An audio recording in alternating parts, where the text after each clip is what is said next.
Hi guys, mayong gabi may buntag day kay kadlaw naman karon no. So sa akong trabaho panggabi ko nya karon hapit na maghayag nasuguan ko. Usually amo gining trabaho nga bukas mig sa payong inig hapit na maghayag o hapit na magbuntag kay mga payong folding.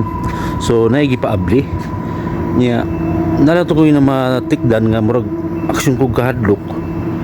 Ako ipakita sa inyo guys nga murag duwa kung ako bang ibuka ang payong o dili. Tanawa. So guys, naarsa din atong atuon ha. Kung kayo kay mingaw kay diri.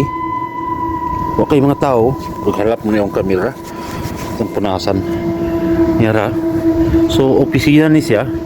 Ang payong morning payong anong halap man o nara mo na payong kong ibuka nya ang hadlok lang bukay murag nay daw tang spirito o daw tang anggulo o ni butbo sa iyang shadow pabuka lagi ning payong niya ang anino murag nay something kuan hadlok ko murag di ko pasalig